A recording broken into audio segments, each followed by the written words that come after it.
Okay, welcome everybody to another edition of Pointed in the Right Direction book, your guide through the challenges of finger amputation. And today we have Ben Jameson from Jameson Prosthetics in Charleston, South Carolina. And he's bounced around a little bit. We're going to hear his story.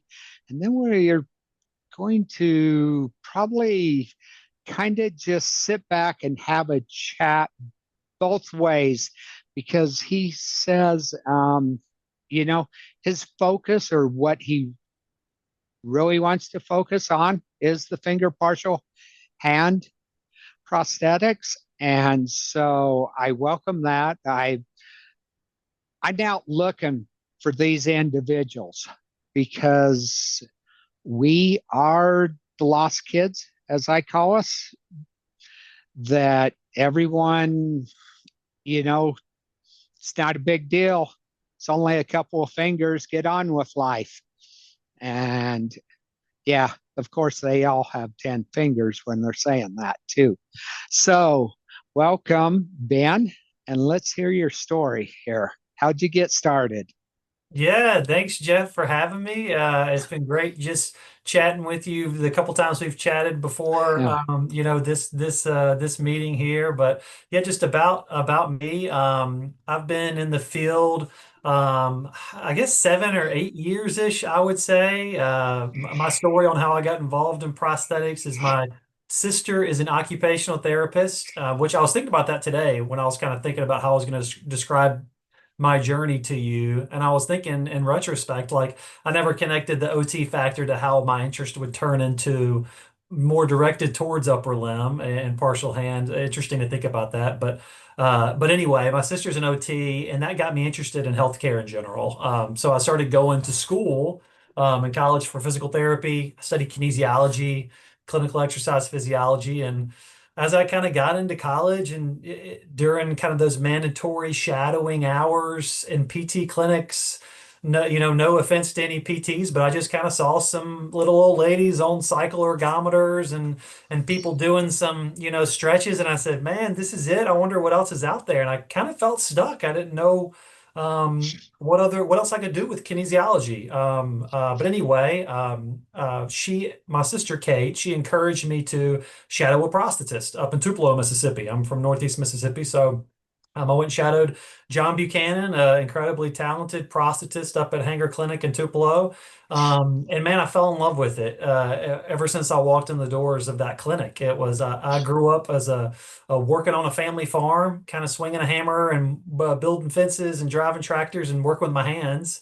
And seeing that side of healthcare to where I was able to go into a dirty lab and pop a rivet and use a bunch of tools, but also walk up front and treat people, with amputations and other conditions. Man, it seemed like the perfect fit. So ever since then, that's what I've pursued. I pursued graduate school after college, and in a bit of an interim time, I worked for Faru Prosthetics up in Memphis, Tennessee, as a technician for about a year and a half. So I built primarily lower limb prostheses for about a year and a half, awaiting acceptance into grad school.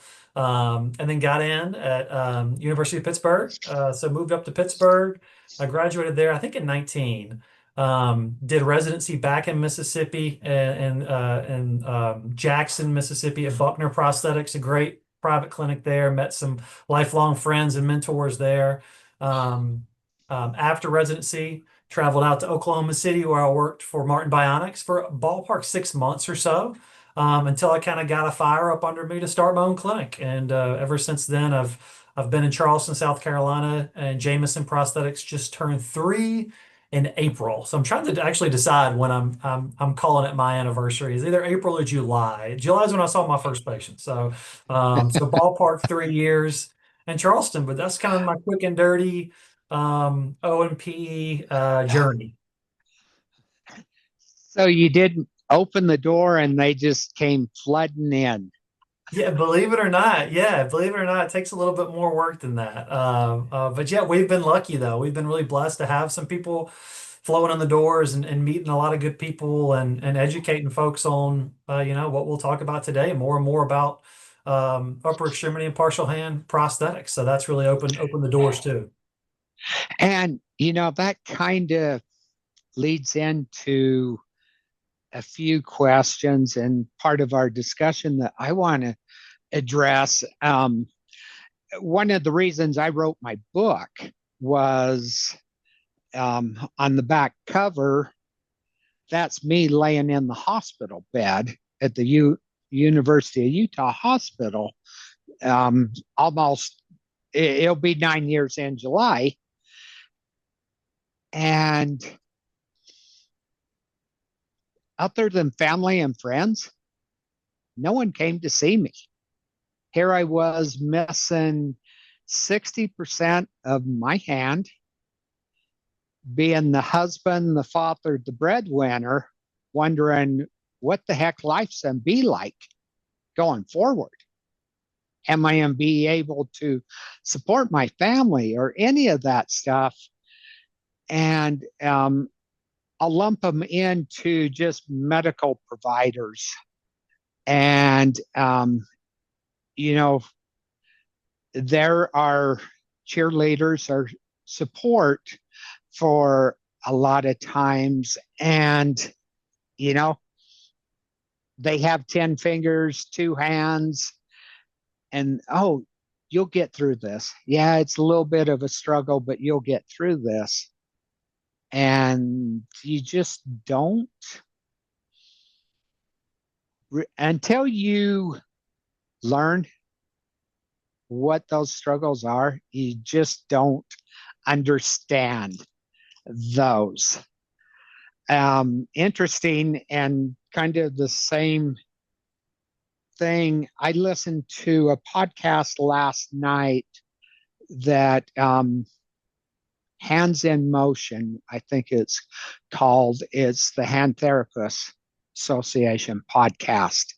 And the one I was listening to happened to be a hand therapist down in Houston, that her way of getting into hand therapy, when she was 16, she was in a car accident of which she almost lost both hands and went through something like 13 surgeries over the course of the time, and a year of physical hand therapy and everything. She said one thing that stands out, and ironically, this is the end of Mental Health Awareness Month. She said one day she came to therapy and therapist asked her, how's things going? She goes, oh, they're going okay. And she looks at her and she goes, no, how are you doing? Not your hands. How are you doing? And I think that is one of the biggest struggles for us as partial hand amputees. Not taking anything away from an arm or a leg amputee, but they're missing their hand, their foot, and have no choice. They just have to adapt. Where the majority of us finger partial hands, we have portions left. Do I you have feel a like thought. do you feel like with your partial hand amputation that people expect you to adapt? You know what I mean? As a finger amputee, as opposed to maybe a leg amputee where people expect, prosthesis and rehab and kind of building it back up, as opposed to you just lose a finger, you'll get over it and get back to. Is that kind of how you or have seen it at Uh, least? oh yeah, I can't count the number of times I've been told, it's only a couple of fingers. Right. But and I attribute part of that, and it goes clear into the medical profession, I call it our primal instincts: bigger, faster, better.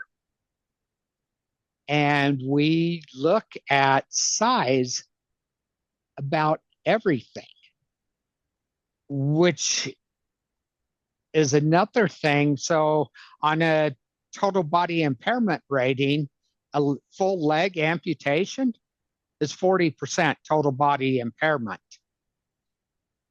My three fingers, some nerve and wrist damage, am at 38% total body impairment rating. I'm 5% off a leg. Right. So size does not play into that at That's a good all. point. Yeah. So why don't you take a minute and describe how someone comes to you with finger amp, the process, uh, the billing, getting approval, because I call us the lost kids because we are the most denied of all amputations Right. by insurance companies. And how do you work at getting those approvals and such? That's a great question. Well, we might need one or two more podcasts to give you all the details and tell you everything that I've fumbled my way through and how I'm still learning for sure. It's kind of uncharted waters, that I'm navigating for sure. But unfortunately, those conversations start, well, not unfortunately, fortunately, those conversations start just like a general evaluation, tailored a little bit more towards the partial hand amputee, where we're looking at, I like to definitely ask about what they did before their amputation, definitely address mental health. If it's neglected or if it's something that I can see, even surface level as my training as a prosthetist and kinesiology background, even I can tell something's up. I have a bit of a flyer I'll hand out and want to, say, hey, it's not my job, but I'm here to try to point you in the right direction if I can. So I definitely try to broach that topic, talking more about what our priorities are, be it function or how this prosthesis looks or color. I harp on maybe that a little bit more than I do lower limb, evaluations, for example. And then after we have a good idea of that, just background, medical history, a good kind of partial hand evaluation, I have to unfortunately look at the payer. And I usually have a good idea of who the payer is before the appointment. If we're looking at workers' comp, I think a lot of times we look at workers' comp and we say, "Holy cow, the bill folds wide open, buddy. Let's do it all."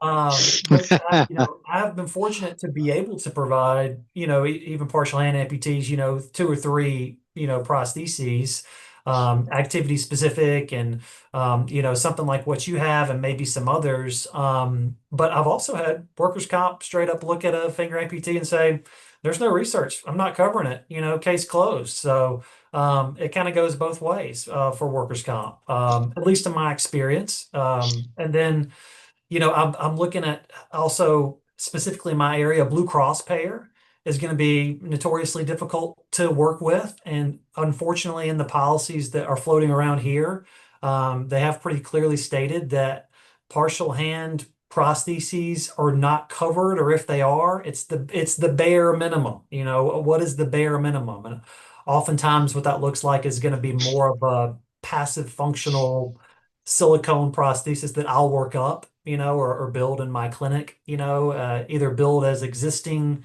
partial hand Robinade style codes and suction sockets and get pretty creative with billing, or try my luck at a 7499 code, which can be difficult as well. But sometimes it's the necessary way to go.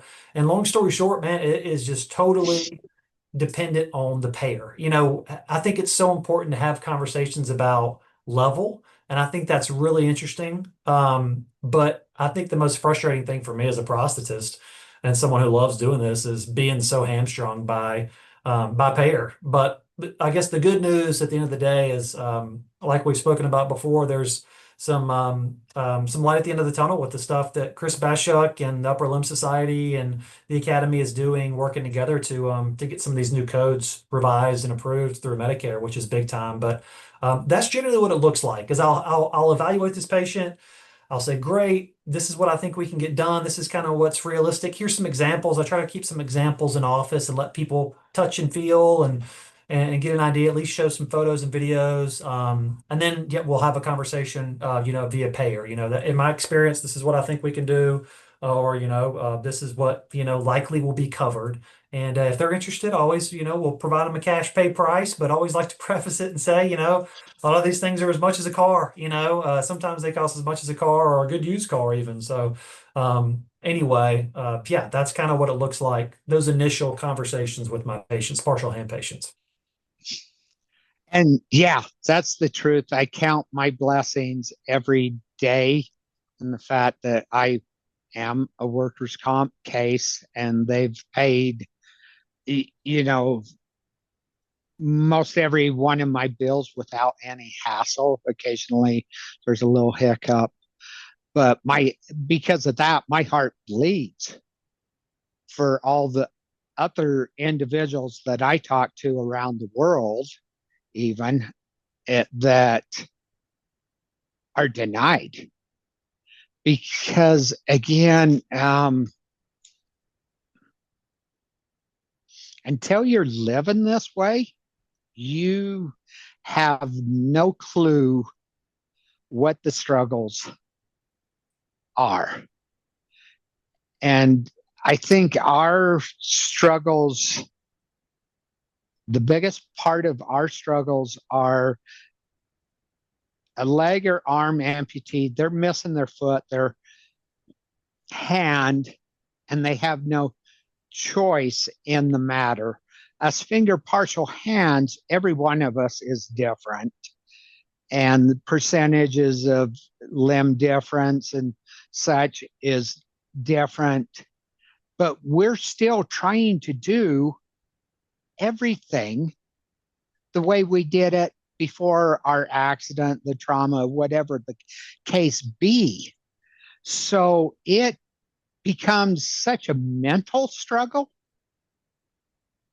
And even to the fact that I'm 9 years out, still I go and pick up something like a plate and I can feel the top of the plate with my thumb. I can feel the weight of the plate in my hand, but you grab the plate, you feel it with your fingertips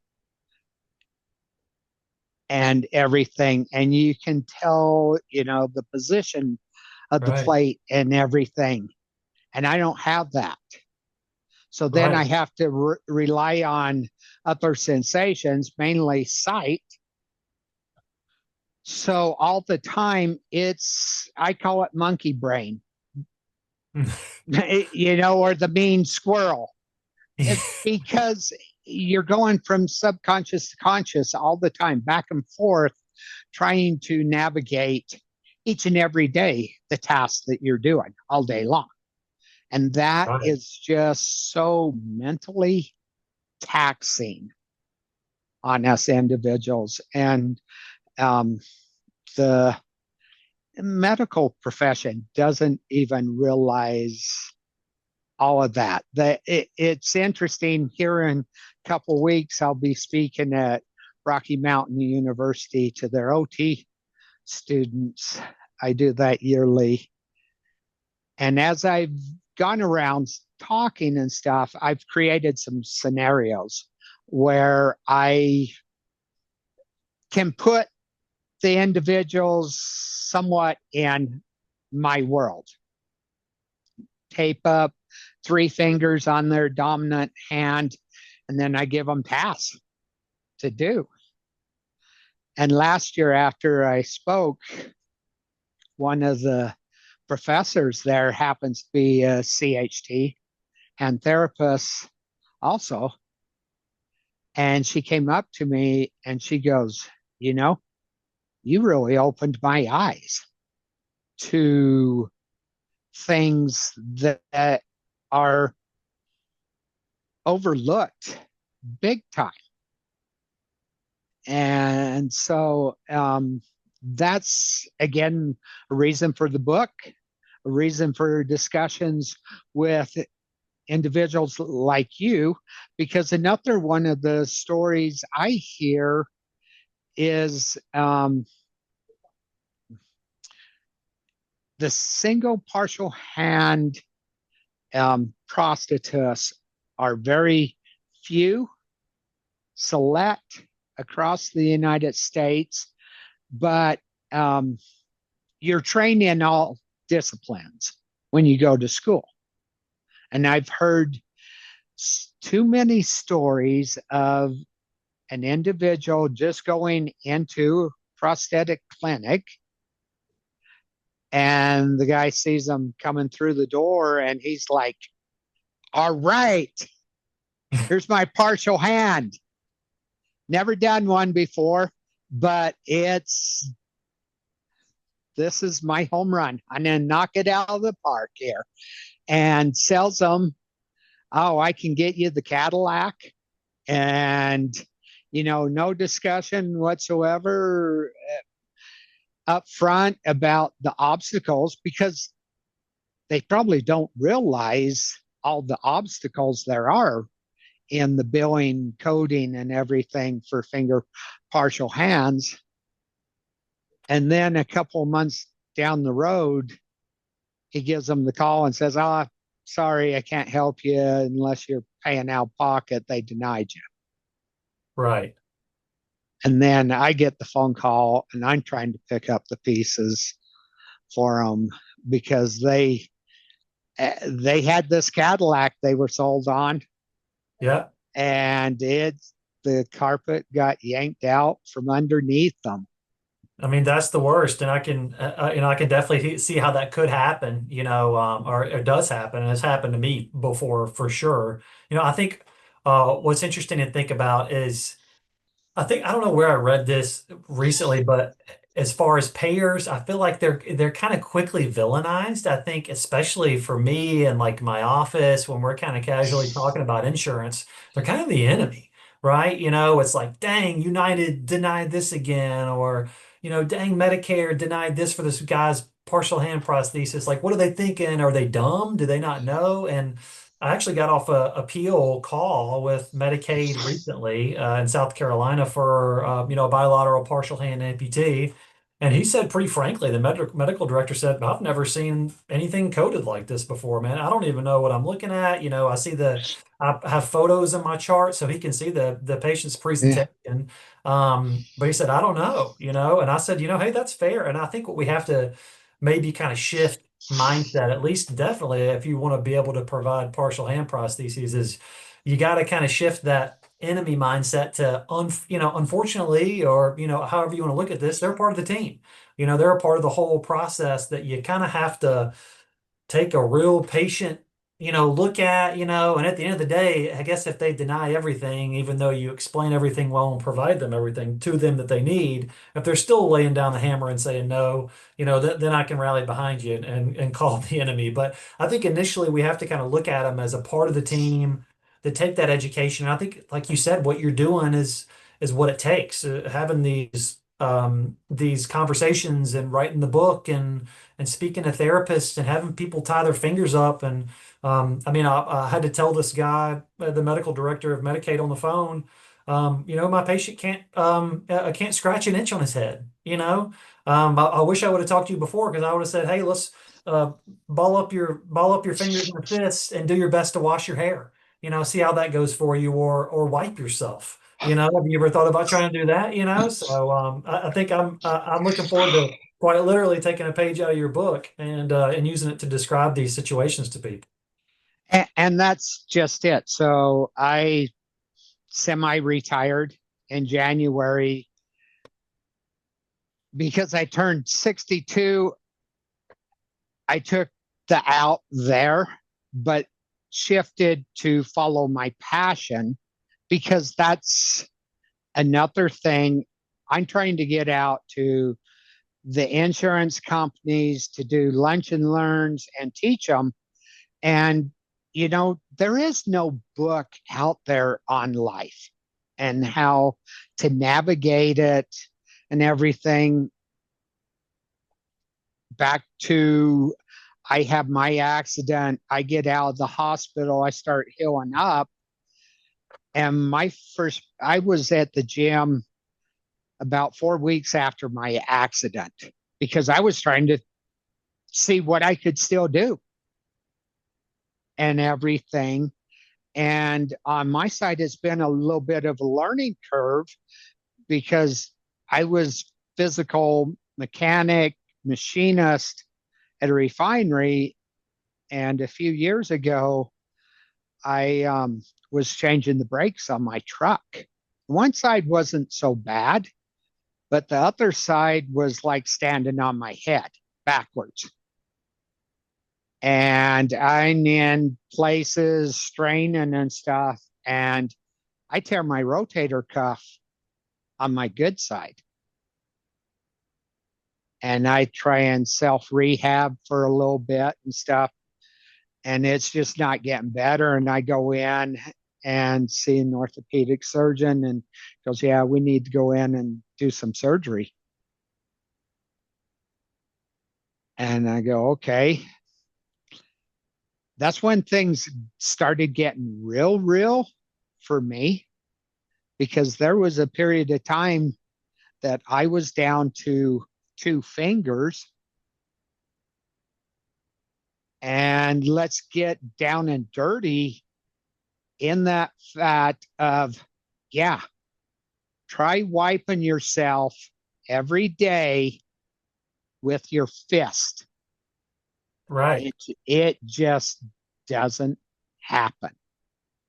Right. Exactly. And I think that's, I think it can be easy to look at the short term from a payer's perspective of denying an expensive prosthesis, but looking at the long term effects of overuse, like you're talking about your shoulder. And I mean, I have an above elbow patient I'm working with now who has always had a bum, contralateral shoulder. And so as we were, really just finished providing her above knee prosthesis, she goes to the doctor and similar thing. She has all kinds of contralateral shoulder issues, has to end up doing a shoulder replacement. I mean, I'm witnessing it firsthand, in some of these upper extremity cases, how overuse can be totally debilitating. So yeah, interesting to hear your perspective on that and and, how it affects you.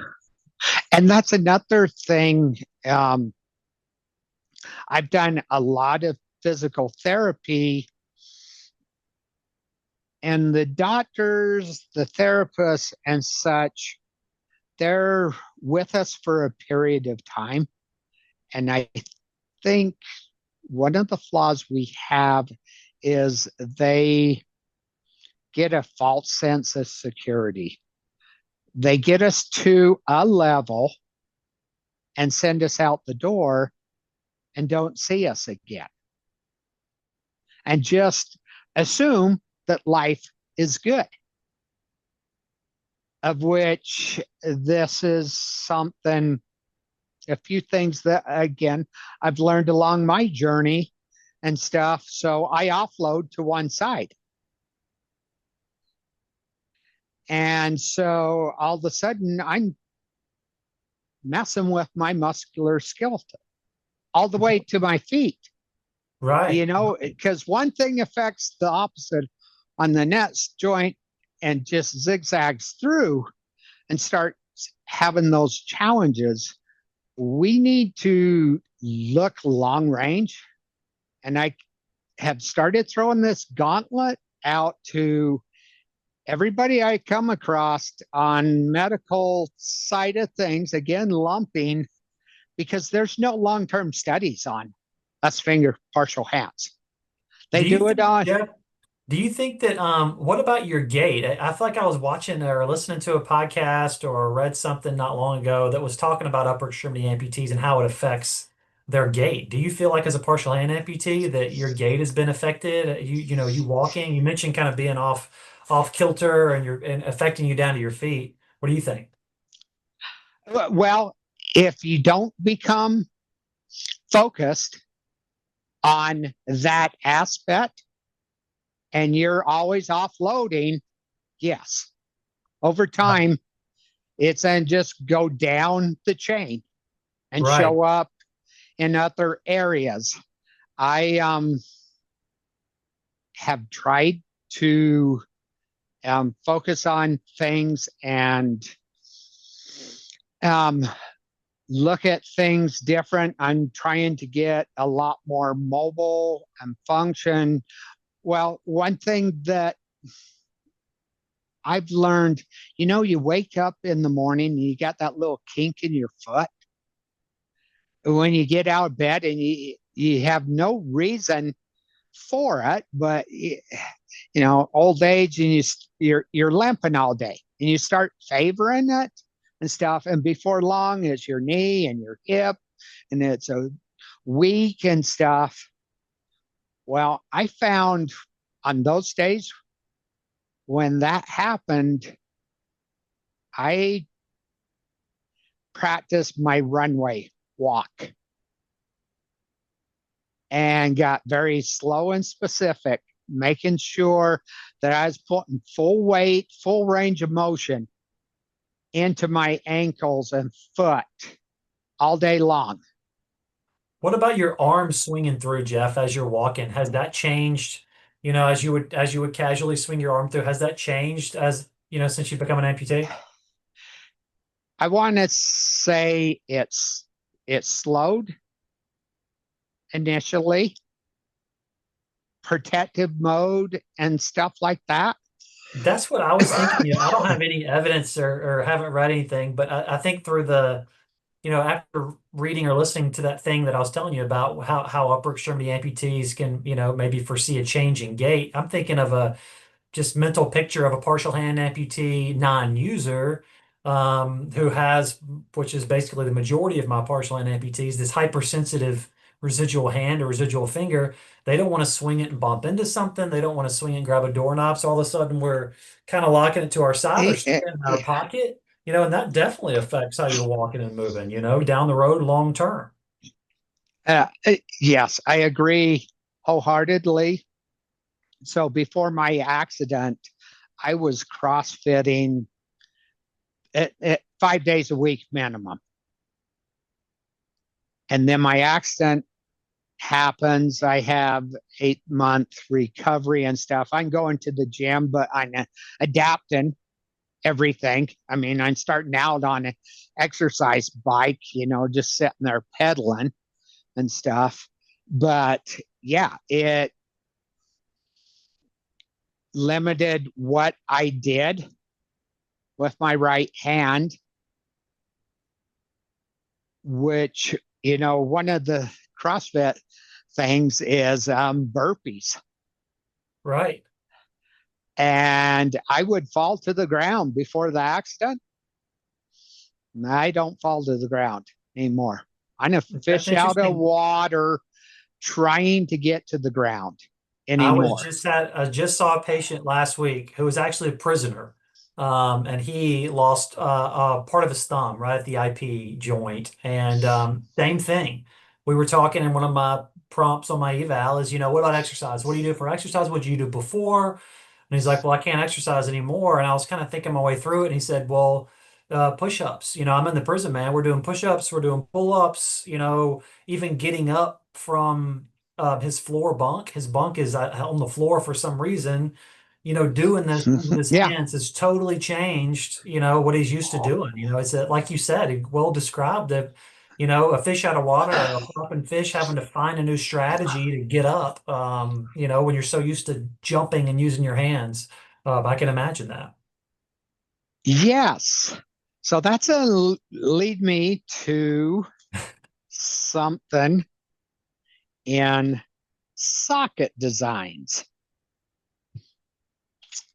And it was, I didn't realize it early on, but I had two partial fingers they tried to save for a period of time. And at the time of my accident, my surgeon pinned those fingers and he pinned them slightly bent. And I've learned since it's kind of, they call it the natural or neutral position. And that works great for an individual with all their limbs. But, and I'm taking this back to the powers to be, because an individual like me, when they designed the socket and they put that angle into it, Mm-hmm. get on the floor and try and do a push up. Like that, yeah. Right, And these steel fingers, titanium fingers, they don't give. The tendons don't relax and give right. to go flat. So, again, I've been blessed and stuff because I have the bat line to corporate and stuff like that. And this prosthesis, I've made them take them straight for me so that I can go flat and use them. It's either that or you're taking them on and off, and Mm, it all plays into that mental challenge again, which right, uh, tasks. I can deadlift, close to 300 pounds. Oh, I've done over 300 pounds assisted, but I'm not 300 pounds. And you put me on a pull up bar, I can't pull myself up. What's the difference? right, I've learned so, you know, positions of muscles and activation of muscles and everything is so crazy and strange right. in this world now. That is interesting. And it's funny, what you mentioned before, kind of the mental aspect of it being taxing, was some of these studies that show that partial hand amputees, have a higher decline, in mental health compared to people with more proximal levels. Trying to figure out the why, is it that kind of daily reminder, and what you're doing, those little tasks that you think maybe you should be able to do it. I should be able to pop off the ground or burpee or hold the plate or whatever. And it's just is it that what it is? That reminder, It is. I 100% guarantee. And again, throwing the gauntlets out to all, you know, hand surgeons, therapists, the CHTs, the mental health providers, because there literally are no long term studies on us. The fact that if you look, my finger, it was straight at the time of my accident, Right, but the overuse of going this way has a hook. And again, a learning curve on my side of things. Back to the prosthetics.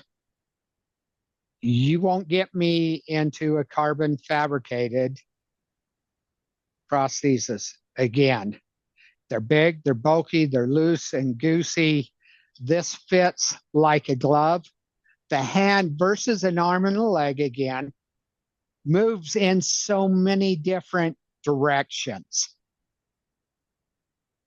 and doesn't have the muscle mass to absorb stuff.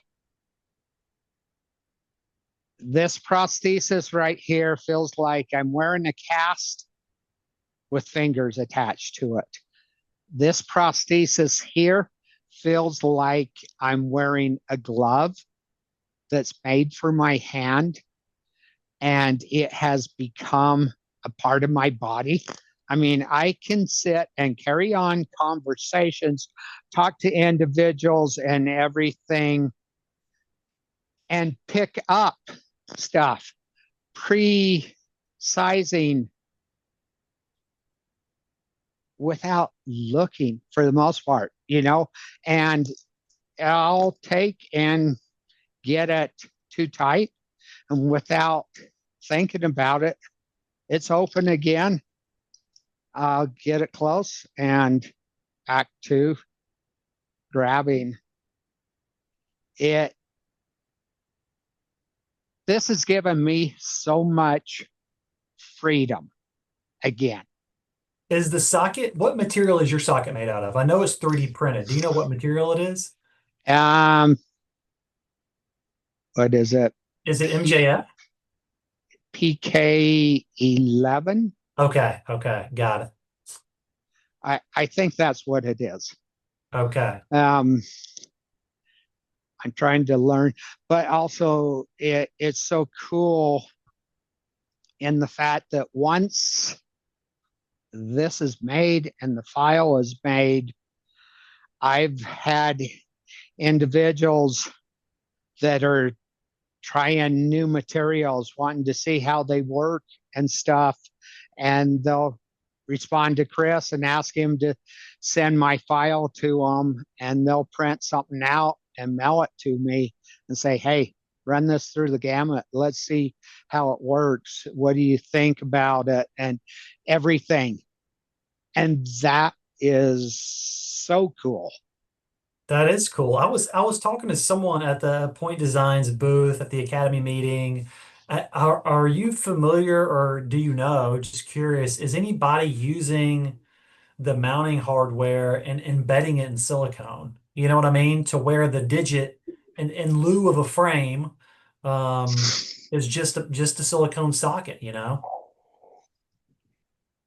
Now, I do know that there is some stuff being done osteo integrated a Right, little bit.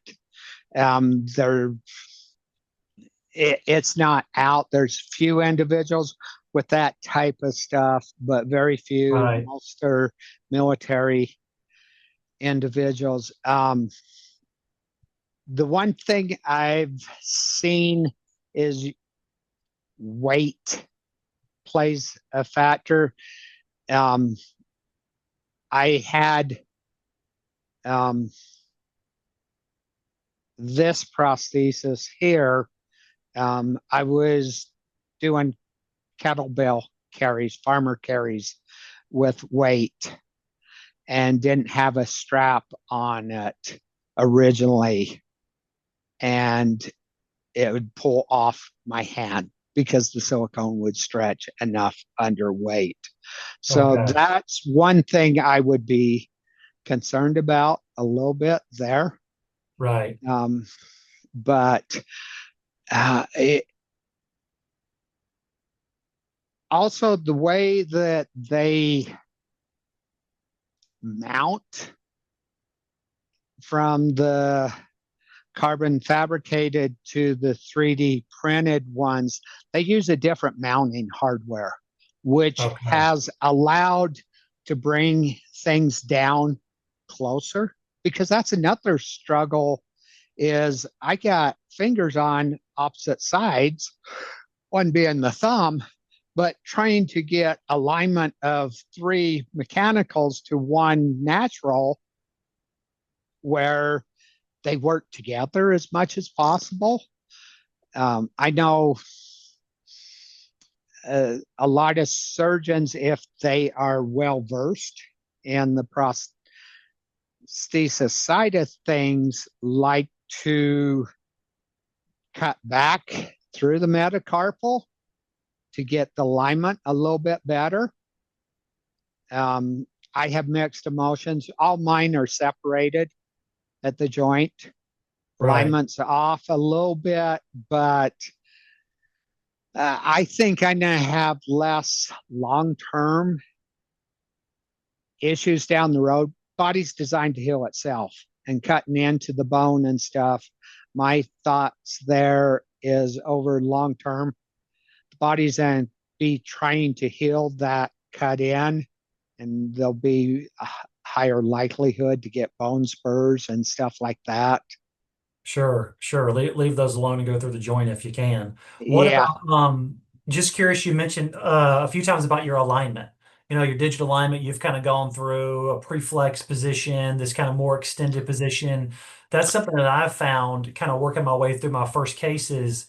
Whoa, I did not realize the differences and the importance of digital alignment, just initially, getting pretty creative with fab tech on the front end, spending a lot of time, popping digits on, popping them off. What did that process look like for you working through some of these prostheses alignment wise?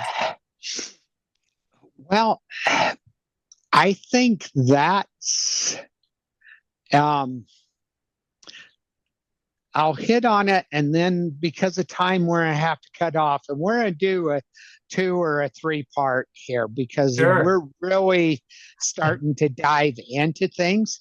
Because so we come in, this is the first time I put on a test socket, and you guys look at us and say, "Well, how's it feel?"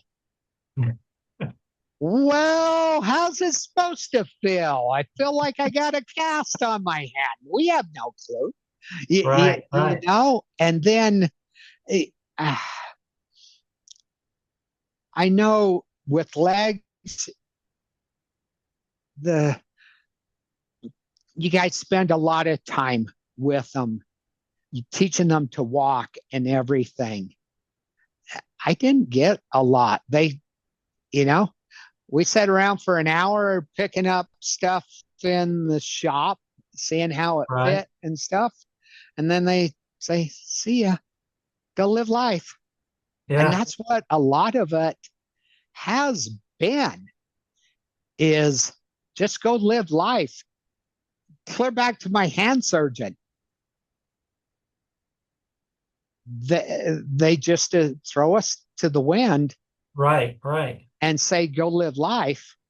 And the fact that we don't come back because we're struggling, mentally struggling, that because everyone tells us, oh, it's no big deal. And I've done hundreds of peer support calls around the world. And that is probably the end of the first call with an individual. They say to me, thank you. You understand what my struggles are.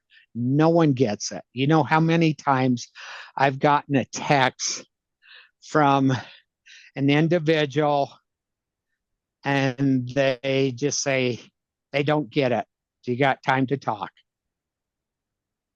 And yeah, so I hate to cut off for right now, but I'm on a time constraint today.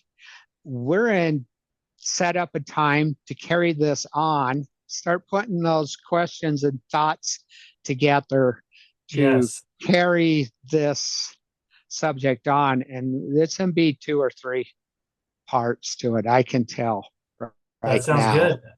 I'm all in for it, and I Okay. can't thank you enough for having me on and what the good work that you're doing for this community, for people like me, and for amputees, and it's all incredible stuff. But keep it up.